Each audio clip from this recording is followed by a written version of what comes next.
How's it hanging, everybody? So today we're here celebrating 700 subscribers on YouTube, and that may seem like an arbitrary number. Basically, I missed 500, so I thought I would, do the thing at 700, even though it's not quite as landmarky of a number. But I'll talk about the significance of that number, what it means to me. Of course, compared to your favorite YouTuber, it is peanuts, but for little old me, it's pretty special. So I'll talk about that. But first, I want to get into a couple of topics, and we're just going to go straight into it.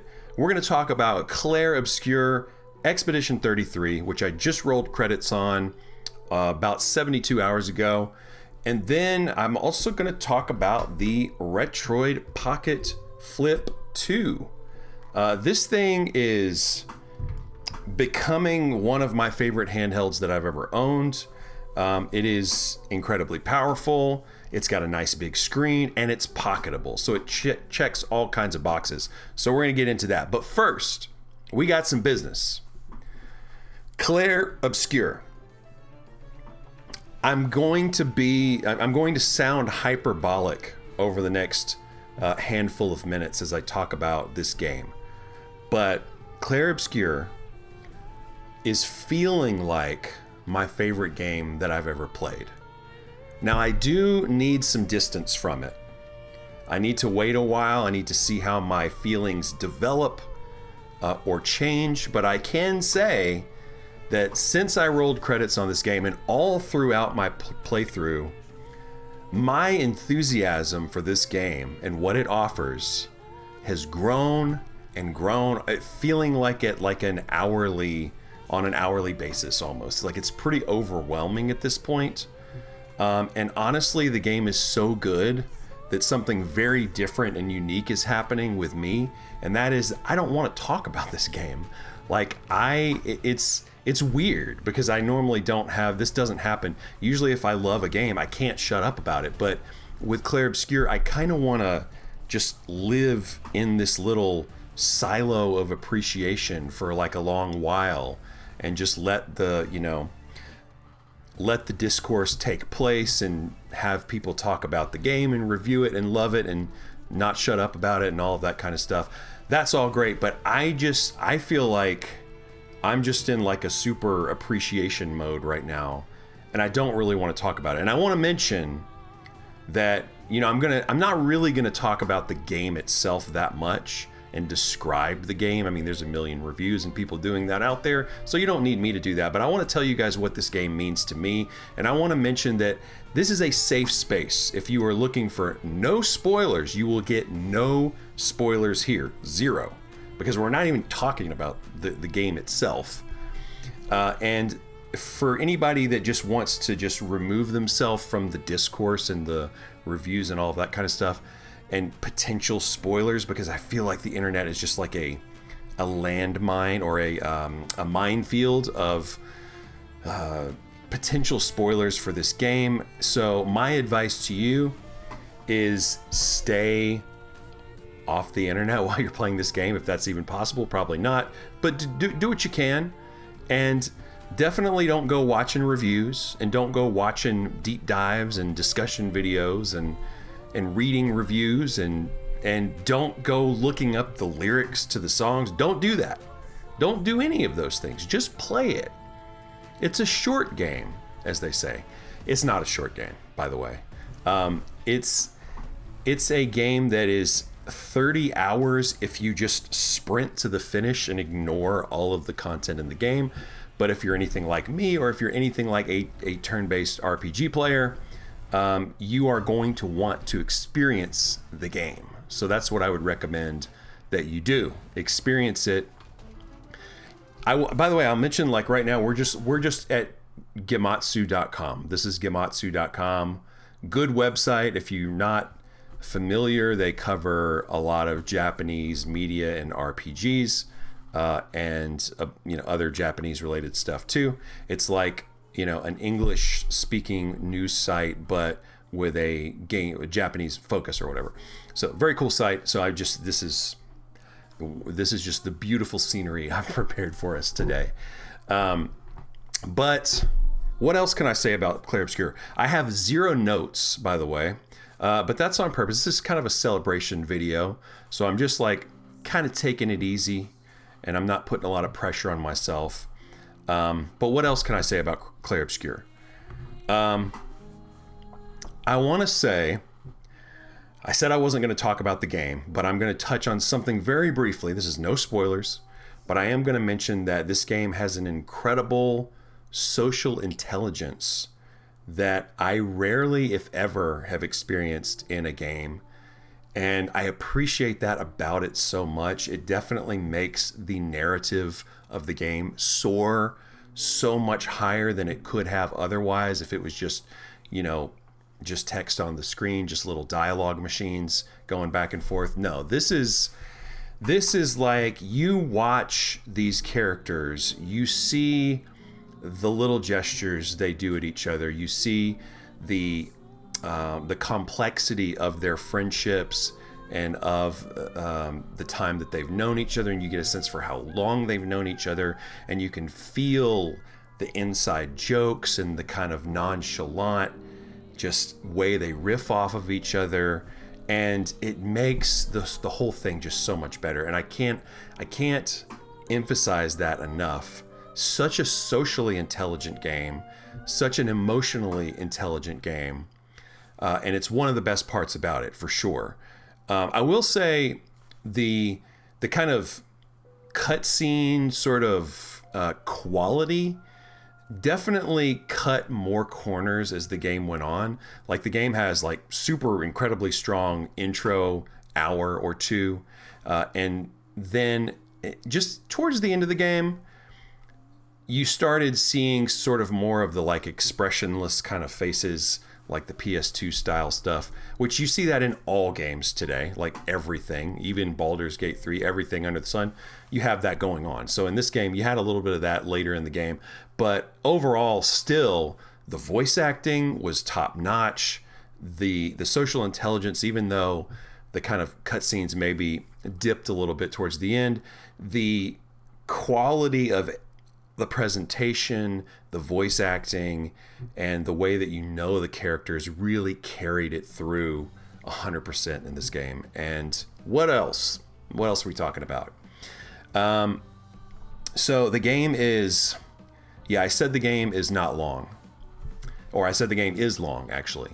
The game is 30 hours if you sprint to the finish. But if you take your time, if you smell the roses, which you should do, you're going to experience a lot more. I mean, this is easily a 100-hour game if you want it to be. And I will say that, a lot of people are going to read about this game. They're going to say, oh, it's turn-based combat. Well, I don't know so much about that. I don't know if I can dedicate, a full playthrough of a game to turn-based combat. Maybe you just don't know about turn-based games. Maybe you're unfamiliar, but this game is still on your radar.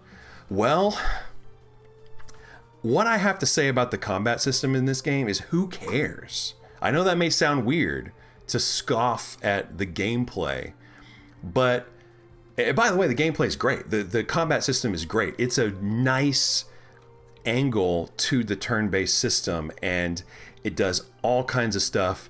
There are buffs galore. There are systems galore. It is super complex. But at the end of the day, who cares about the combat system? It's so weird, because normally I would say a game like this, or any game, has to have good gameplay, has to have a good combat system. This game has all of that, but it's still worth playing, even if this game is worth playing even if the combat were trash. It's truly, because seeing this game through, seeing this story through, is something that I think that you have to do if you appreciate the medium of video games. Video games generally don't have good stories.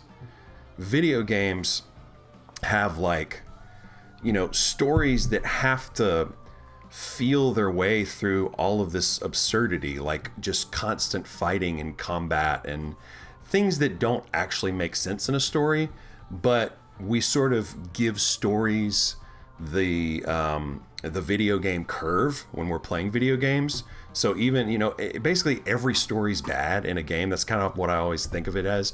But we still find ways to enjoy them, and we kind of, fill in the gaps, and we appreciate the stories, even though it's in these absurd confines of a game that you play through. Clair Obscur manages to navigate what it is as a video game and do it in a way that I don't think I've seen a game do before. And it's just a really good story, man. This is an incredibly good story. This is one of my favorite stories I think I've ever experienced in any medium. And there were moments where I wasn't sure, but by the time I rolled credits, everything was like, I felt basically perfect. And that is a feeling that continues to grow and snowball the more time that goes by having finished this game. I can't think about anything else. Like, it's truly had such an effect on me. And again, I said this was going to sound hyperbolic. Let me just mention this. My favorite RPG that I've ever played, I've mentioned this probably many times on the channel, is Dragon Quest XI-S.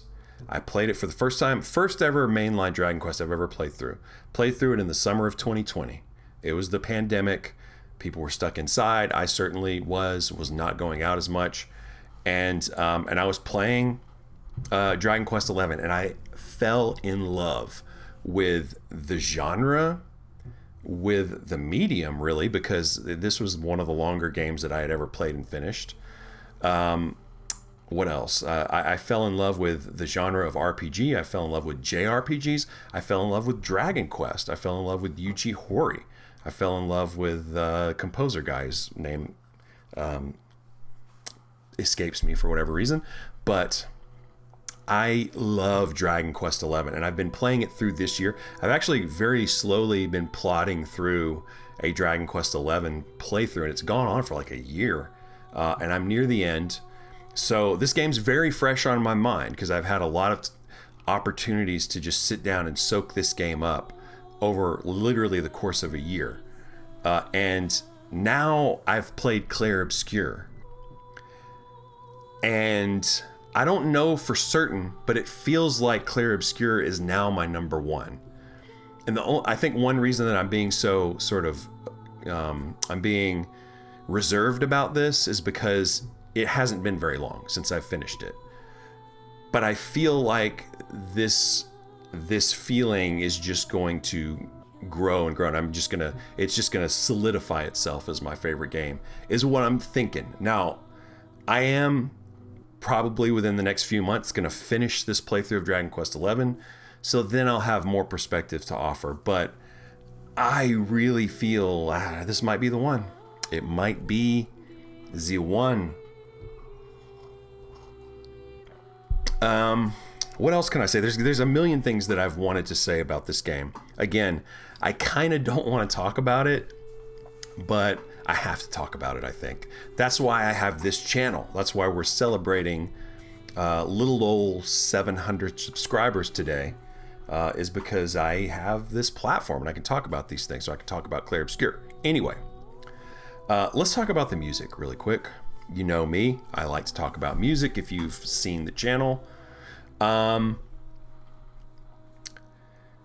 This is music that I wouldn't normally gravitate to, but because it is so impeccably effective within the structure of the game, I find myself getting hooked on these songs, these repeating musical motifs that I hear within this game. This is a fantastic soundtrack. I don't know if it's my favorite of all time, but man, it's up there. And I have had a couple of these songs, like 2 or 3 of these songs, just in my head over and over and over, and I can't stop listening to them. By the way, we're listening to that soundtrack right now, and you should go to Bandcamp and pick this up, because it is now you can purchase it on Bandcamp. I don't know if you get the soundtrack if you buy like the deluxe version of the game. I'm not really sure, but the soundtrack is like just hours and hours long, and it's like, I think it's like $8 or $9. So please go support. Let's talk a little bit about the team, the development cycle of this game, and how unlikely it is for these kind of junior developers, a small team of junior developers. People have been saying it's 30 people, but it's actually a lot more contracted. But in any case, this is a fraction of the size of a AAA studio, as we know. And so this is probably the fraction of the budget as well.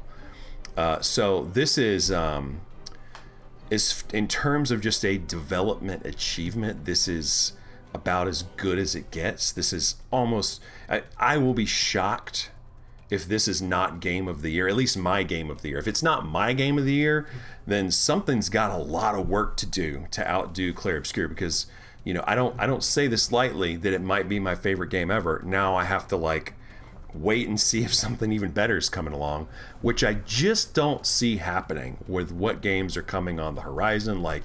Is Age of Imprisonment, Hyrule Warriors going to buck this game? Probably not. I'm probably not going to play Death Stranding 2 because I haven't played Death Stranding 1. I want to. And I'm not going to play Monster Hunter Wilds because I'm just not a big Monster Hunter fan. But those games could be really great. I don't know. I feel like for me, it's pretty much a done deal. This is almost certainly going to be my game of the year. But let's put a pin in that. We'll have to watch that because I'm not, who knows? Who knows these days? Yeah, incredible achievement for this team. And what else about Clair Obscur? Yeah, I think there's who's making a movie? Somebody's making a film adaptation of Clair Obscur, and I don't know if that's going to be just a retelling of this game. That would be really cool because this deserves to be consumed, this story.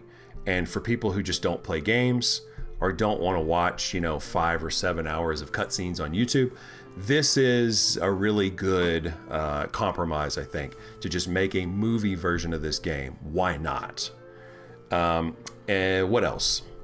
Hopefully it's a long movie because there's a lot to cover in this game. What else? I don't know. It's socially intelligent. It has a great combat system, but who cares? It's short, kinda, but not really. If you want it to be long, it can be long. It has some of the best scenery I've ever seen in a game. Which is interesting because I recently got an LG OLED TV, which I love very much. But if you have one of these OLED LG TVs, you might know something, or you might have noticed something. That's that SDR content, not HDR, but the non-HDR, the SDR content, looks a little weird. And you have to do a little bit of tweaking on a game-by-game basis to kind of get it looking like normal. So for me, this game looked weird. It looked a little bit washed out because this is not an HDR game, but it does have in-game menu options that let you bump up the brightness. So basically I just bumped up the brightness a tiny bit and it looked pretty much normal, but still a little bit washed out, a little bit hazy. Ultimately, I didn't dislike that look because I think it just went along really well with the kind of fantasy surrealism that this game has going on. The overworld in this game is so beautiful. It's such a sort of surrealist train wreck, but it looks so good. There's so many floating islandy thingies and sky islands that you can visit in the late game and all of that. And wow, it's it's a beautiful game to look at. The fact that it's not a AAA game, or at least not in terms of how we measure AAA in terms of development budget and all of that, shocking. Just shocking that a team this small could pull something like that off. People have complained that the game doesn't have a mini map. So basically, you're in these pretty large levels, basically dungeons. And yeah, I think that I agree that the game needs a mini map. I think it should be an optional edition, and I think it should be an opt-in edition. Like you have to go into the settings and change it.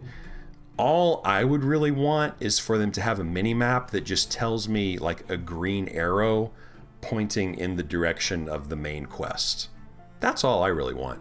I don't really want a mini map that's gonna like give me all these like little item like landmarky things. I don't think we need that at all, but it's easy to get turned around in some of these big areas. So if we could just have an arrow that says like, if you want to go on the main path, just go back this way. It would just make things a little easier. Now, it could get weird because this game has tons of verticality in some areas. Like there's, you know, big towers and mountains and things like that. So like, you know, seeing a mini map and doing the arrow system might be challenging for the developers in that way, but I think they could probably do it. My prediction is they're going to update this game and we will get a mini map. I think personally, I think it'll be opt-in. We'll see what happens. I could be wrong, but it feels like enough people will make their voice heard that, and you know, they already have difficulty options. This is not like a Souls game where they just strip things away and don't give you accessibility. So I think that, I mean, I understand the arguments for not having a mini map, that it's more immersive and you don't worry so much about where's the correct path because you'll find it. I mean, you will find it. What else? I'm kind of running out of steam on Clair Obscur here. But yeah, I guess, how long have I been going? I don't know. How long have we got this video going? We've been going for 20 minutes on Clair Obscur. So maybe that's all I have for now. I don't know. But wow, what a good game. And I look forward to just sort of basking in this appreciation phase that I am right now, that I'm in right now. And then I think I'll totally start to deep dive with all the discussion videos and podcasts and write-ups and really go deep and read different story interpretations and stuff like that. Like, I'm fascinated to hear what people are thinking about this game, but I just need a minute. I need a minute.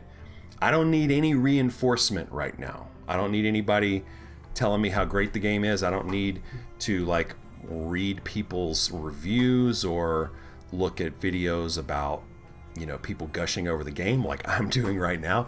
I don't need any of that. That feels like reinforcement to me, and I don't think that this game needs any reinforcement. It just needs to be played. That's all I'm saying. Like, please go play Clair Obscur. Please. It is my 700th wish, my 700th subscriber wish for you to play Clair Obscur. And it's tough, right? Because it's a brand new IP, it's a brand new property. I think that most of the people watching this video will have a very lengthy backlog in front of them, and it feels weird to just drop everything and play some brand new thing, because I mean, why would I do this when I need to play this Zelda game or this Final Fantasy that I haven't played? But trust me, like, I think it's worth it to put basically everything on hold, and that's no matter what you're playing, honestly. It's a lot to ask, but I think you'll get it. I think you'll get it if you make the move. That's all I'm saying. And it is short. It's shorter than the average RPG, which is you know, probably twice the length of this or something. So it has a tiny bit of brevity on its side that can help you get in and out faster. And once you do, you will be so glad. This is a game that respects your time, and you will experience so much in the course of this playthrough. I was just going to mention one other thing. About this game, but I think I might leave it there. I think I'm going to leave it there. And so we can move on to the Retroid Pocket Flip 2. Mine is right here.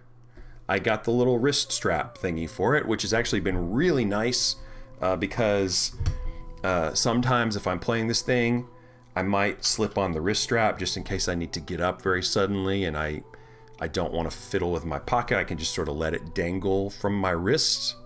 You know, I haven't really done that with a device in a while, but it actually works really well. So I had the Retroid Pocket Flip 1, which I don't think I have around here, and I'm going to be giving that to a friend. So this is an Android device.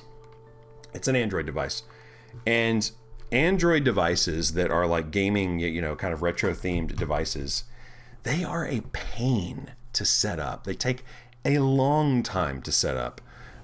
Just go watch, you know, Retro Game Core's like Android setup guide or his Retroid Pocket setup guide. These are long videos, and he goes through everything extremely fast as he possibly can, but there's still just step after step after step that you have to follow to get this thing where you want it to be. So that's what I've been doing, and you know, I've actually been like, I don't want to do any. I just want to play Clair Obscur. I don't want to do anything else. I'm mad at everything and everybody that I have to do right now that's not Clair Obscur. That's been the past couple weeks for me. By the way, Clair Obscur, it took me like 15 or 16 days to finish, which is absurd that it went by that fast. But I couldn't put it down. Anyway, when I did put it down, when I forced myself to put it down, I was working on this thing. And we got GameCube, we got Wii, we got some PS2, a little bit of Game Boy Advance, a little bit of DS. You know, I'm kind of trying to be a little more selective, which is funny because I got a very large, like a comically large SD card for this thing, which I will probably never fill up, but hey, I can always, you know, add and grow this collection. But holy cow, like, I love that this thing is pocketable. Now, it's not like, you're not going to carry it around in your pocket all day. It's a little too bulky for that. But just as an example, like, here's the Pocket Flip, and here's my phone.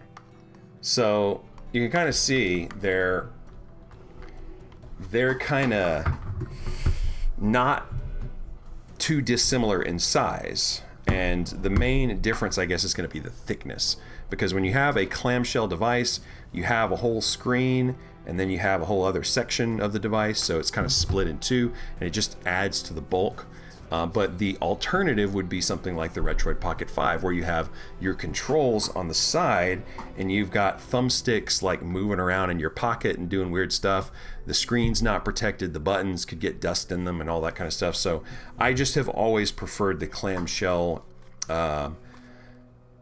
design choice when it comes to a pocketable handheld. It just seems to make all the sense in the world to me.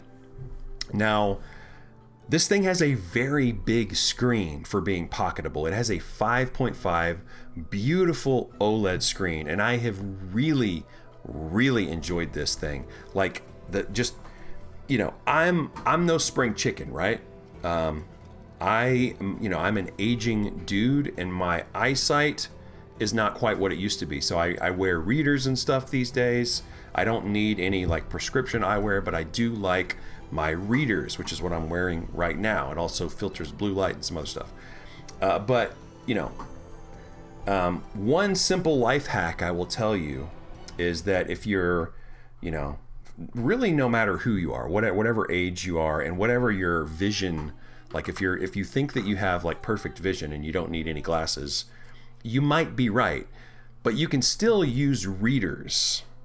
If you like to play handhelds, if you like to look at your phone, stuff like that, this goes a long way. By the way, I forgot to do one of these. I'm supposed to look at the website. So yeah, we're on the website now. Riveting, right? Yes. So I put this thing in my pocket, kind of like my back pocket most of the time.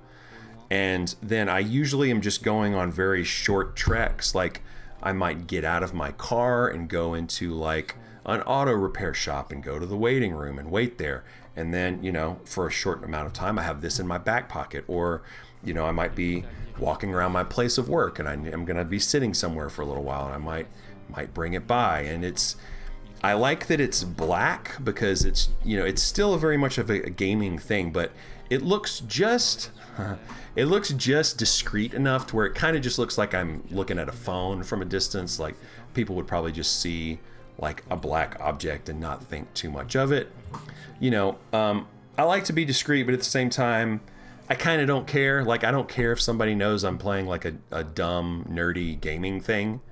I don't really care. I'll be in an airport with a Switch 2 or a Steam Deck. I don't care. No shame here, really. But it is nice to at least have a discrete color, I guess. And so I've really appreciated the black.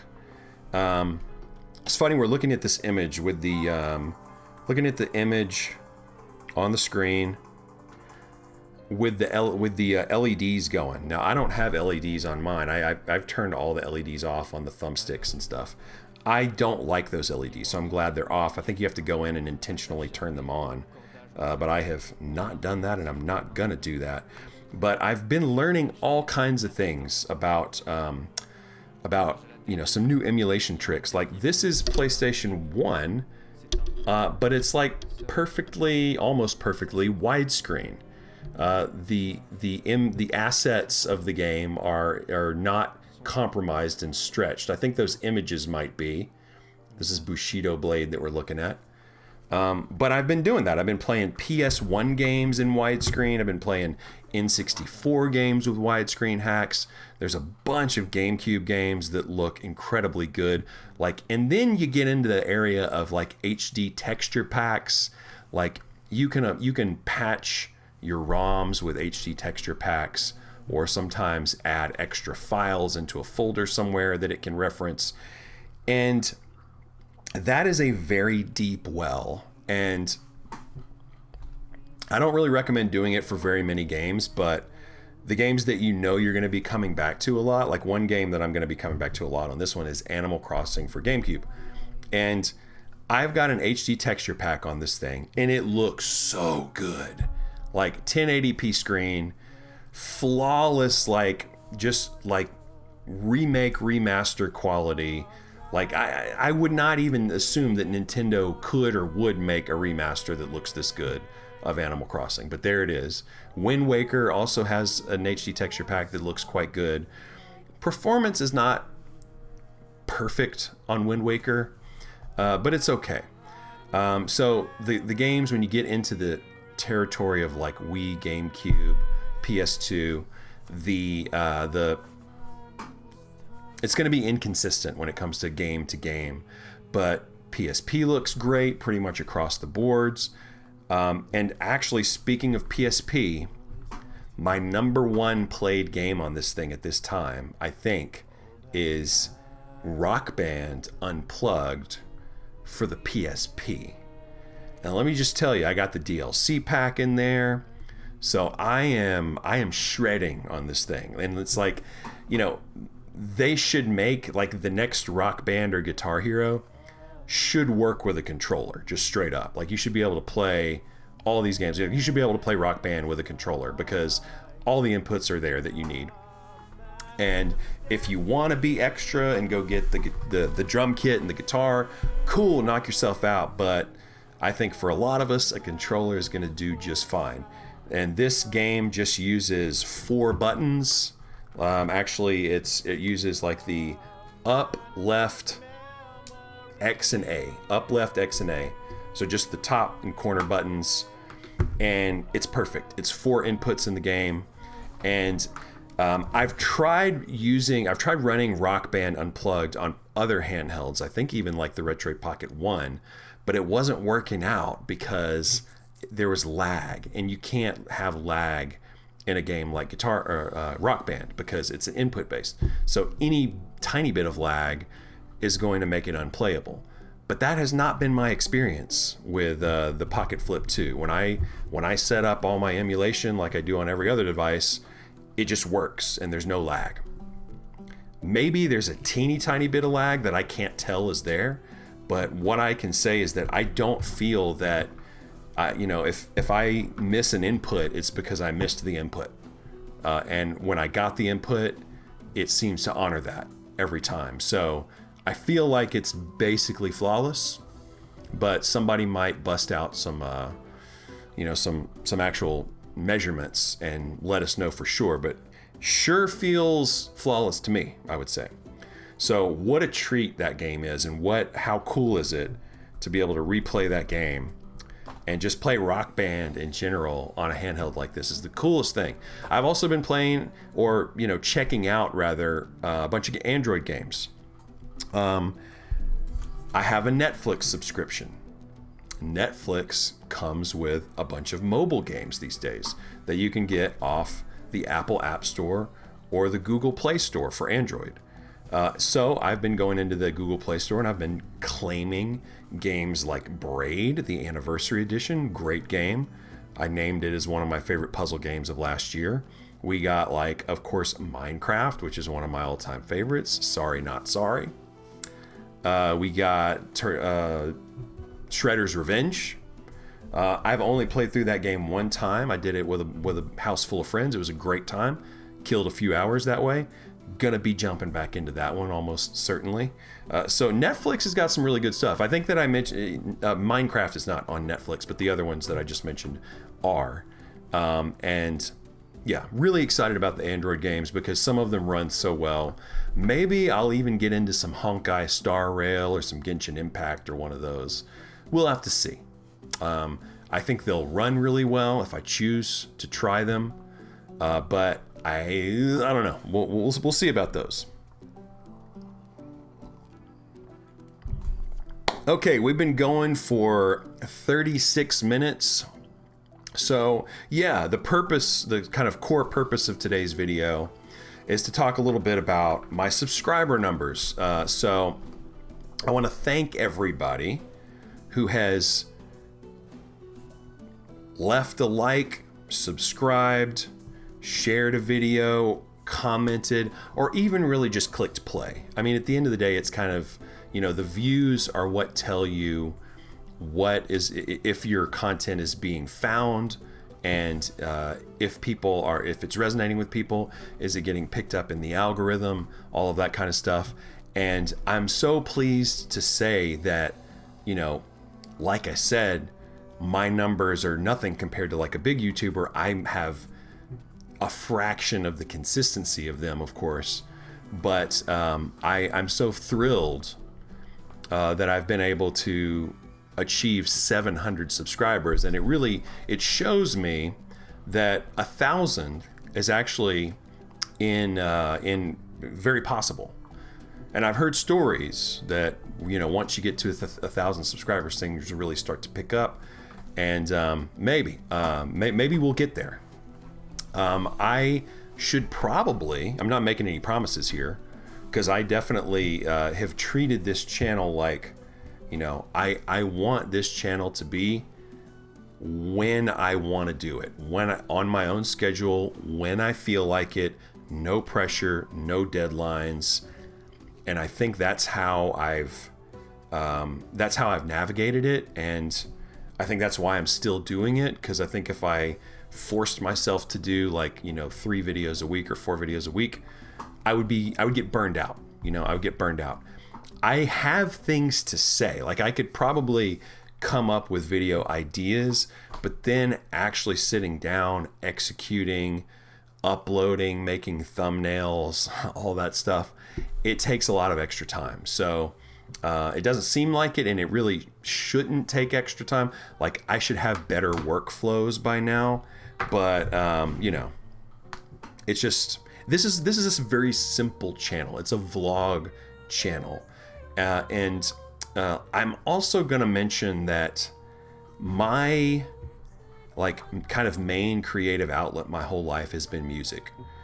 I've played music, I've been in bands, I've been a DJ, I've been a electronic music producer, I've worked in radio with music. I've had a long time music blog. I had a music podcast mix show as a DJ, and I had a great time with all of those hobbies. That's been most of my life, most of my adult life, as well as a lot of my childhood. But I never, in all of those years, I don't think I ever broke 700 subscribers or followers on any platform for any of the music related stuff I did. So it's weird now that I'm doing this super casual, like, I mean, my passion's here. Like I'm very, I have a lot to say about video games, but just the fact that I can, have just a little impact on the platform. But for me, those 700 subscribers are meaningful and impactful that I've managed. I mean, when you just randomly start turning on the camera one day and just doing vlogs, and then some years later you actually see those numbers grow this high, it's kind of a trip, man. And I guess a thing I would like to do is just be more consistent, because I've done literally this is my second video this year, and it's already May. So I would like to do, once a week seems totally achievable, totally doable. Once every couple weeks, even more so. So I would like to do that. I'm not making any promises, because like I said, this is really about just doing it as I feel like I want to do it. But maybe it's time to sort of change that super relaxed, like no pressure approach, and apply just a little bit of pressure to get a little bit more content out the door. And I would love to hear from you guys, like, what content would you like to see from me the most? I've kind of done a few things here on the channel. I've done a lot of like hardware. Like I started, my first videos that felt like they started really resonating were about the Analog Pocket and leading up to the Analog Pocket. So I've talked a bit about the Nintendo Switch, about the Steam Deck, about the Analog Pocket, and then about these other smaller handhelds. I try to make time for these, but then also my obsession over the past 5 years has basically been JRPGs. So I talk a lot about JRPGs. So it's kind of a weird hybrid of these two things that I have going on right now. But I'm curious, what brought you guys here? Are you here for the JRPGs? Are you here for the handheld stuff? Are you here for some other reason? I would love to know. And again, guys, I really appreciate everybody that's consumed or interacted with my videos in any way, because, little old me, I just haven't had that kind of engagement with anything I've done online before in my life. So it's small. I'm a small fish in a big sea, but I'm so happy that I'm occupying as much as I am. I feel it's very fulfilling. So thank you all so much. And let me know what you'd like to hear from me next. And most importantly, play Clair Obscur. I don't think you're going to regret it. Let me know if you do, for sure. But I don't think you're going to regret it. I think you're going to love it. Anyway, guys, thanks a lot. Thanks for checking me out. Take it easy.